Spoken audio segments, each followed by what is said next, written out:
Hello दोस्तों, Hindi mirror पर फिर से आपका स्वागत है। दोस्तों, फिर से आपके लिए हम विद कंसेप्ट और आपके लिए जो है क्वेश्चंस आंसर की सीरीज़ ले आए हैं। और ये सीरीज़ अब की बार आपकी चलेगी 4th यूनिट से। ठीक है, 3rd यूनिट आपकी कंप्लीट हो चुकी हैं, उनमें आपका कंसेप्ट क्लियर किया गया। उसके बाद आपको 140 करके आपको 2nd और 3rd यूनिट से क्वेश्चंस कराए गए हैं।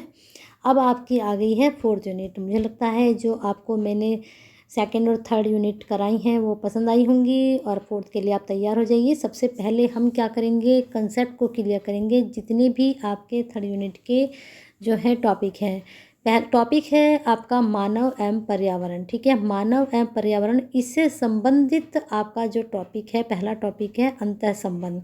इन दोनों में क्या संबंध होता है मानव एवं पर्यावरण में।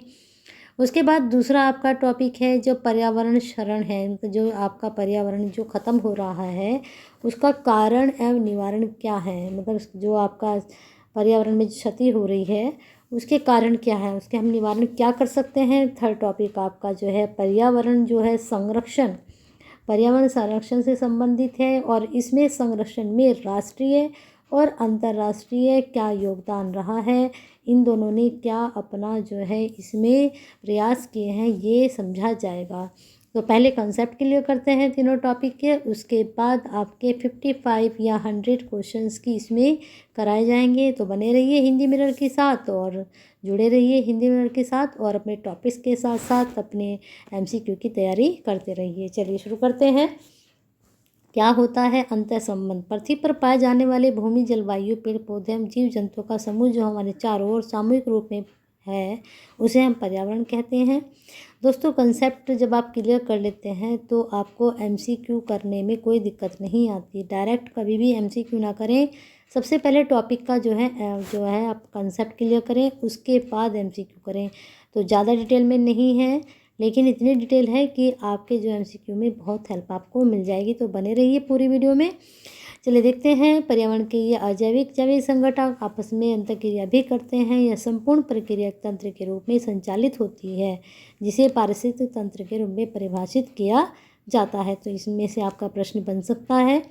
पर्यावरण संरक्षण अधिनियम 1986 के अनुसार पर्यावरण के जीव के चारों तरफ घिरे भौतिक व जैविक दशाएं उनके साथ अंतःक्रिया को सम्मिलित करता है।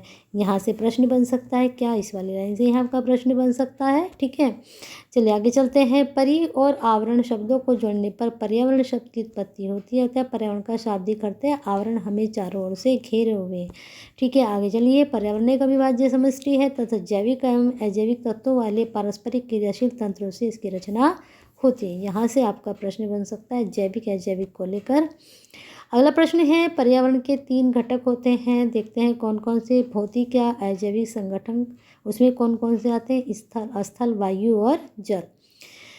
दूसरा है जैविक संगठन, से पादप, मनुष्य, जंतु, सूक्ष्म जीव जो होते हैं वो आते हैं।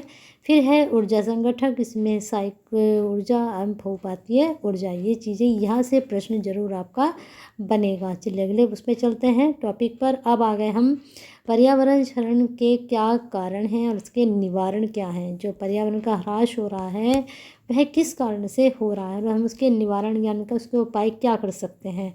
हम आ गए हैं आपके दूसरे टॉपिक पर। देखते हैं क्या है।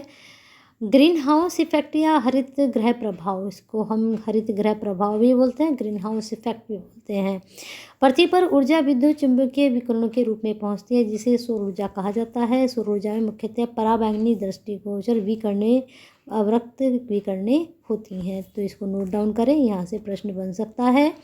अगला प्रश्न है, अगला आपका टॉपिक इसमें पॉइंट है कि इनमें से नुकसानदायक पराबैंगनी विकिरणें अधिकतर ओजोन मंडल में अवशोषित हो जाती हैं, जबकि दृष्टिगोचर अवरक्त विकिरणें पृथ्वी पर ऊष्मीय विकिरणों के रूप में पहुंचती हैं। ये भी नोट डाउन करें, यहाँ से प्रश्न बनेगा। ऊष्मीय विकिरण पहले धरातल को गर्म करता है, फिर इसी गर्मी से विकिरण संवहन और चालन द्वारा वायुमंडल गर्म होता है। अगला देखिए पॉइंट्स। सूर्य की ऊष्मा से गर्म होने के कारण जब पृथ्वी ठंडी होने लगती है तब ऊष्मा पृथ्वी से बाहर विसरित होती है, लेकिन carbon dioxide, chlorofluorocarbon, nitrous oxide, जलवाष्प, मीथेन, अन्य ऊष्मा विरोधी गैसें अब देख लीजिए यहाँ पर प्रश्न क्या बन सकता है, ऊष्मा विरोधी गैसें कौन सी हैं, तो इनके नाम आप नोट डाउन करें, याद करें। इस ऊष्मा का कुछ भाग अवशोषित कर लेती हैं और सभी बची ऊष्मा को पुनः धरातल को वापस कर देती हैं, जिससे वायुमंडल के निचले भाग में अतिरिक्त ऊष्मा एकत्र हो जाती है। ये वाले पैराग्राफ में आपकी बहुत अच्छी जानकारी और यहाँ से प्रश्न बनेगा और बनता भी है। अगला टॉपिक है, इसमें आपका पॉइंट्स है, पृथ्वी की ऊष्मा अवरक्त विकिरण के रूप में विकृत होती हैं, जिसके लगभग 90% भाग को वायुमंडल में उपस्थित कार्बन डाइऑक्साइड गैस अवशोषित कर लेती है। यहाँ से देखिए कितनी अच्छी जानकारी आपको मिली है। अगला पॉइंट देखिए, विगत कुछ वर्षों में ऊष्मा विरोधी गैसों की मात्रा वायुमंडल में बढ़ जाने के कारण ऊष्मा विरोधी गैसों की मात्रा, ठीक है, उनकी मात्रा में वृद्धि हो चुकी है। वायुमंडल के औसत ताप में वृद्धि हो गई है, जिसे भूमंडलीय ताप पर ग्लोबल वार्मिंग अथवा ग्रीन हाउस प्रभाव कहा जाता है। ठीक है, अब आपको पता चल गया ग्रीन हाउस प्रभाव किसको कहते हैं। अगला टॉप पॉइंट देखते हैं, जोसेफ फोरियर ने 1824 में ग्रीन हाउस से हरित गैसों की संकल्पना की थी। तो जरूर नोट डाउन करें, बन सकता है प्रश्न यहाँ से आपका। ग्रीन हाउस के कारण क्या है, इसके प्रभाव के क्या कारण हैं। पहला है, कार्बन डाइऑक्साइड गैस धरती पर जीवन के लिए हानिकारक और लाभदायक दोनों होती है। ठीक है, ये इसके हमें फ़ायदे भी हैं और नुकसान भी हैं। कार्बन डाइऑक्साइड पौधे ग्रहण कर प्रकाश संश्लेषण क्रिया द्वारा जीवनदायिनी ऑक्सीजन गैस की रचना करते हैं, जो हमारे जीवन के लिए लाभदायक है। वही वायुमंडल तापन का मुख्य कारण भी है, जो हमारे लिए हानिकारक है। तो दोनों ही तरह से ये फायदा भी करती है और हमें नुकसान भी करती है। मानवीय गतिविधियों द्वारा उत्पन्न अधिकांश कार्बन डाइऑक्साइड वायुमंडल के निचले भाग में नहीं रुकती, बल्कि समुद्री पादपों या भूमि पर पौधों में मिट्टी द्वारा अवशोषित कर ली जाती है। तो इस वाले पॉइंट्स में भी आपकी काफ़ी अच्छी जानकारी है। अगला पॉइंट देखते हैं, प्रकाश संश्लेषण की प्रक्रिया में पादप पलवक कार्बन डाइऑक्साइड के ग्रहण से पादप सामग्री में परिवर्तित कर देते हैं। अगला देखते हैं पॉइंट, वैश्विक ऊष्मन कार्बन डाइऑक्साइड CO2 इनके जो हैं ये भी आप याद करना उत्सर्जन के कारण होता है। वर्ष 1950 में कार्बन डाइऑक्साइड की मात्रा वायुमंडल में जहां 315 ppm पार्ट्स पर मिलियन के आसपास थी, वहीं पर अब यह मात्रा 415 ppm को पार कर चुकी है। अब देख लीजिए यहाँ पर पूरा 100 का इसमें अंतर आ चुका है। ये भी आप नोट डाउन कर सकते हैं। अगला पॉइंट, मौसम, विश्व मौसम विज्ञान संगठन WMO के अनुसार, फुल फॉर्म याद कीजिए, शॉर्ट फॉर्म भी, युग में कार्बन डाइऑक्साइड की सांद्रता लगभग 278 ppm 0.03% थी, जिससे वायुमंडल, समुद्र, जीवमंडल आदि के भी संतुलन बना रहता था। परंतु अब क्या है, ग्रीन हाउस गैस का प्रभाव क्या हो रहा है, चलिए देखते हैं। भूमंडलीय उष्णता तापन का प्रभाव हिम क्षेत्रों में तेजी से पिघलती बर्फ के रूप में देखा जा सकता है। अब पहले तो हमने इसका कारण जाना, अब इसके प्रभाव जान रहे हैं ग्रीन हाउस के। मौसम में तेजी से परिवर्तन हो रहे हैं और सागर तट के समवर्ती क्षेत्र तेजी से डूब रहे हैं। समय से पूर्व आम में बोर आना, आप देख रहे होंगे कि आजकल आम कितनी जल्दी आ जाता है। वैश्विक तापन से ही संबंधित है और वैश्विक तापन से स्वास्थ्य भी को प्रभावित हो रहे हैं। देखना, रोज़ की रोज़ नई नई बीमारियां आ रही हैं, तो उसका रीजन कहीं ना कहीं ये भी है। अगला पॉइंट देखते हैं, सर्वप्रथम ब्रिटिश दल ने वर्ष 1985 में टोटल ओजोन मैपिंग स्पेक्ट्रोमीटर की मदद से अंटार्कटिका के ऊपर ओजोन छिद्र का पता लगाया था। तो ये पॉइंट्स भी आपके लिए बहुत अच्छा है, नोट डाउन करने लायक, इसको ज़रूर करिए। चलिए अगला पॉइंट देखते हैं, ओजोन परत की डॉप्सन इकाई में मापा जाता है। ओजोन परत जो होती है उसको डॉप्सन इकाई में मापा जाता है। बहुत अच्छा पॉइंट है, ज़रूर नोट डाउन करें और ये वाला भी ज़रूर नोट डाउन करें।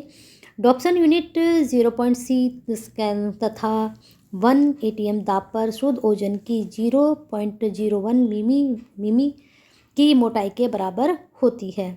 ये वाली जानकारी आपके लिए बहुत ही महत्वपूर्ण है, इसको ज़रूर नोट डाउन कर लें। ठीक है, ओजोन छिद्र के लिए क्लोरोफ्लोरोकार्बन CFC उत्तरदायी है ओजोन छिद्र के लिए। ठीक है, CFC क्लोरीन, फ्लोरीन एवं कार्बन के मानव निर्मित यौगिक है मानव निर्मित है, ठीक है, ये भी याद रखिए इसको।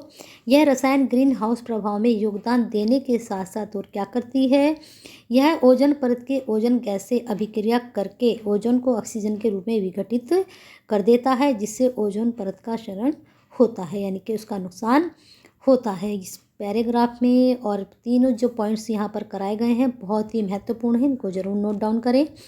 अगला देखिए, ओजोन परत क्षरण के उपाय क्या हो सकते हैं।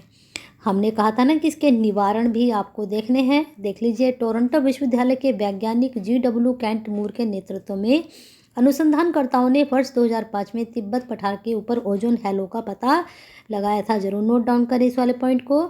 इसमें तिब्बत पठार के चारों ओर अतिरिक्त ओजोन की उपस्थिति का पता लगा। साथ ही पठार के जो ऊपर केंद्रीय भाग में ओजोन की कम मात्रा में परिधि के चारों ओर अतिरिक्त ओजोन का छल्ला पाया गया।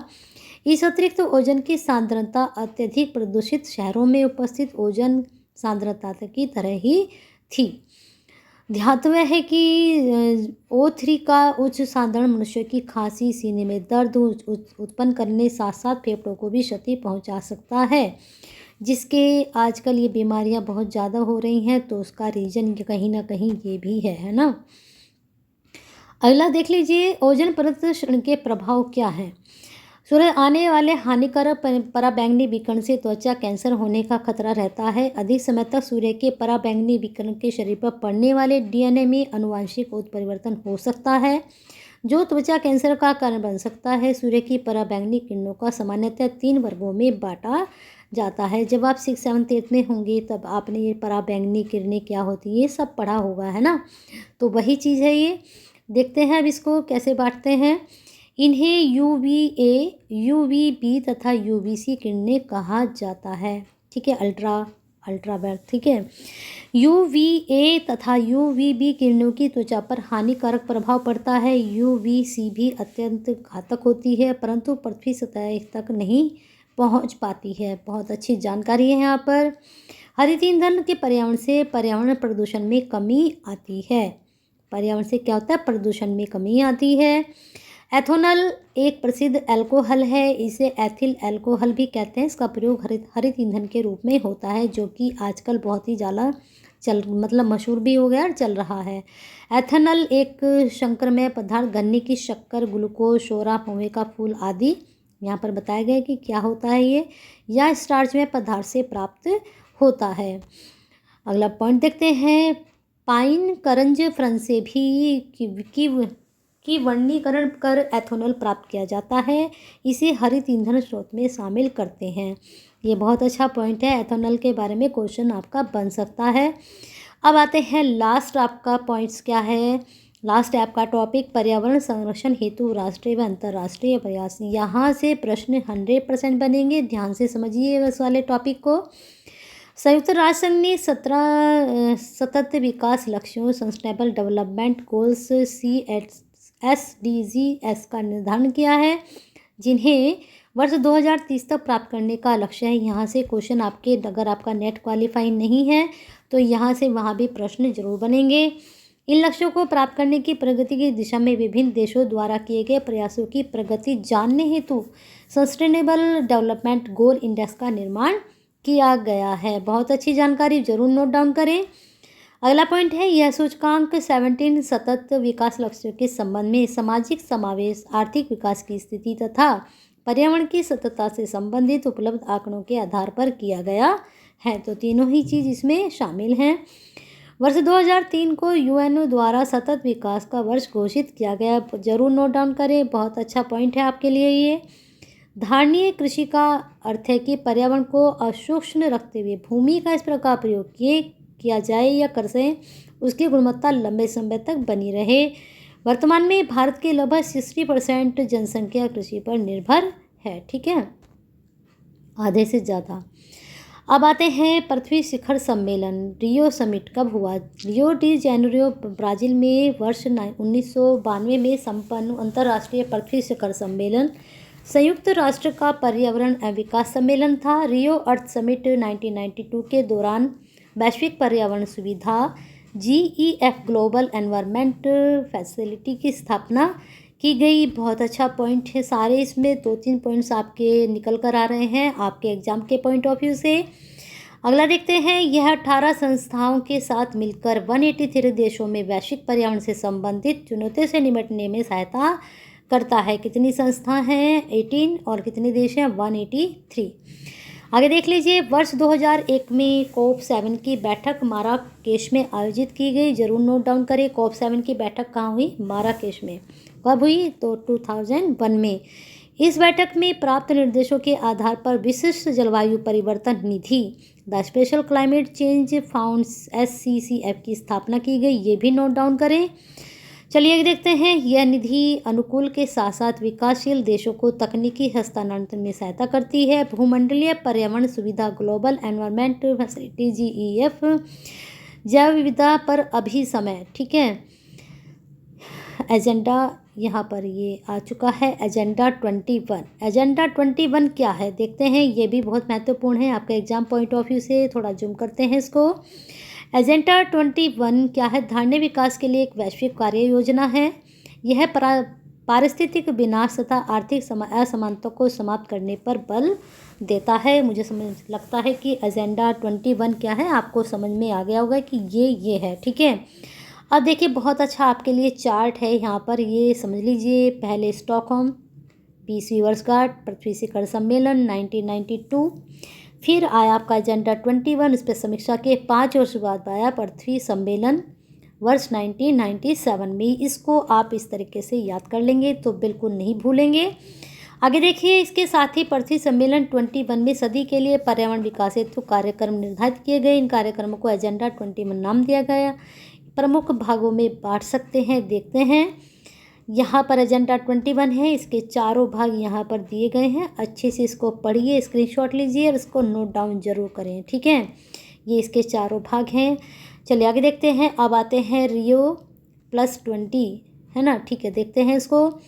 वर्ष 1992 में ये पृथ्वी सम्मेलन के ठीक 5 वर्षों बाद, वो आपको चार्ट में दिखाया भी था मैंने ऊपर, 23 से 27 जून को 97 के मध्य न्यूयॉर्क में संयुक्त राष्ट्र महासभा ने एक विशेष बैठक का आयोजन किया, जो Rio+5 या पृथ्वी सम्मेलन +5 के नाम से भी जाना जाता है। यहाँ से 2-3 प्रश्न आपके बन रहे हैं, नोट डाउन करें। यह बैठक एजेंडा 21 को लागू करने की दिशा में उठाए गए कदमों के मूल्यांकन हेतु बुलाई गई थी। एजेंडा 21 के तहत पहली बैठक में उन सभी कारकों को सूचीबद्ध किया गया था जिसे टिकाऊ विकास लक्ष्यों को हासिल करने के लिए महत्वपूर्ण माना जाता है। तो यहाँ से प्रश्न तो नहीं बनेंगे, लेकिन ये आपको याद होना चाहिए। आगे देखते हैं। Rio+20 धारणीय विकास पर संयुक्त राष्ट्र सम्मेलन का लघु नाम है, ठीक है। इसको नोट डाउन करें। यह सम्मेलन जून 2012 में रियो डो जेनेरो ब्राज़ील में संपन्न हुआ था। अभी आपको बताया था मैंने यह सम्मेलन वर्ष 1992 रियो डी जेनेरियो में हुए पृथ्वी सम्मेलन की 20वीं वर्षगांठ तथा वर्ष 2002 में जोहान्सबर्ग में आयोजित विश्व सतत विकास सम्मेलन की 10वीं वर्षगांठ के उपलक्ष्य में आयोजित किया गया था। सारे पॉइंट्स बहुत अच्छे जा रहे हैं, नोट डाउन करते रहिए और समझते रहिए। जब आप इसका कंसेप्ट क्लियर करने के बाद MCQ करेंगे तो उसको करने का आनंद ही कुछ और होगा, है ना। वर्ष 2012 में ब्राज़ील के रियो डो जेनेरो में आयोजित Rio+20 सम्मेलन के घोषणा पत्र का शीर्षक क्या था? द फ्यूचर वी वांट, ठीक था। इस मसौदे में जनसंख्या नियंत्रण, गरीबी उन्मूलन, सतत विकास, सामाजिक समानता इत्यादि पहलों पर विचार किया गया था। इसको भी नोट डाउन करें, इस वाले पैराग्राफ को भी। इसी सम्मेलन में भारत ने हरित अर्थव्यवस्था को प्रोत्साहित करने की आवश्यकता पर बल दिया था। प्रक्रिया उद्योगों संचालन प्रक्रियाओं की श्रेणी के संबंध में अपील की सुनवाई की जा सके। विश्व मौसम विज्ञान संगठन WMO, जरूर नोट डाउन करें इसकी फुल फॉर्म, शॉर्ट फॉर्म। संयुक्त राष्ट्र की एक विशेषज्ञ एजेंसी है जो पृथ्वी के वायुमंडल की दिशा और व्यवहार का अध्ययन करती है। क्या करता है मौसम विज्ञान? पृथ्वी के वायुमंडल की दशा और व्यवहार का अध्ययन करता है। यहाँ से प्रश्न बन सकता है आपका। 23 मार्च 1950 को विश्व मौसम विज्ञान अभिसमय वर्ड लागू हुआ। 17 मार्च 1951 को IMO इंटरनेशनल मेट्रोलॉजिकल ऑर्गेनाइजेशन, विश्व मौसम विज्ञान संगठन, ये सब आपके नाम से अस्तित्व में आए हैं। इसका मुख्यालय जेनेवा में स्विट्ज़रलैंड में है। ठीक है, ये याद रखिए ज़रूर, इसका मुख्यालय कहाँ पर है। संयुक्त राष्ट्र पर्यावरण कार्यक्रम यूएनईपी की स्थापना वर्ष 1972 में हुई। इसका मुख्यालय नैरोबी केन्या में अवस्थित है, यानी कि स्थित है। ये वाला जरूर नोट डाउन करें। ठीक है, EPA क्या है? EPA environmental protection agency. ठीक है, फुल फॉर्म शॉर्ट फॉर्म जरूर याद करें। संयुक्त राष्ट्र अमेरिका की संघीय एजेंसी है जिसकी स्थापना 2 दिसंबर 1970 को की गई थी। यह मानव स्वास्थ्य एवं पर्यावरण संबंधी नियमों के निर्माण और परिवर्तन से संबंधित है। यहाँ से भी आपका प्रश्न बन सकता है। ये पूरा चार्ट है, इसको ध्यान से देख लीजिए, इसका आप स्क्रीनशॉट ले लीजिए, या फिर 1972 से लेकर ये शुरू होकर छोटा सा चार्ट आपको ऊपर दिया था मैंने। अब ये बड़ा चार्ट पूरा आपका डिटेल है 2011, 2012, 13, 16, 15, 14। ठीक है, सब यहाँ पर मेंशन है। इस वाले चार्ट को आप 21 तक का इसमें सब कुछ मेंशन है, तो इस वाले चार्ट का स्क्रीनशॉट ले लीजिए और अपनी नोटबुक में भी इसको एज इट अगर आप बना लेंगे तो आपको कुछ भी प्रश्न याद करने की नहीं ज़रूरत पड़ेगी। बस इस चार्ट को अच्छे से समझ लीजिए, तो जितने भी MCQ यहाँ से बनेंगे तो आप उनको अच्छे से कर पाएंगे अटैम्प्ट। चलिए देखते हैं आगे।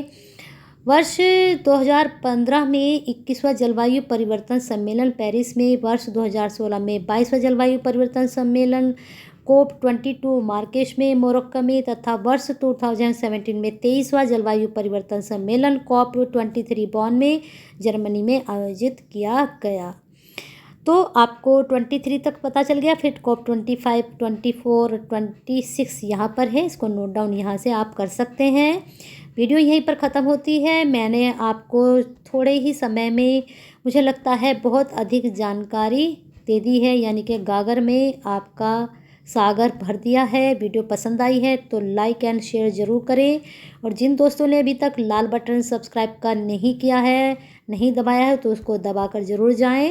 और वीडियो पसंद आ रही है तो लाइक एंड शेयर करते रहिए, और हिंदी मिरर के साथ ऐसे ही जुड़े रहिए।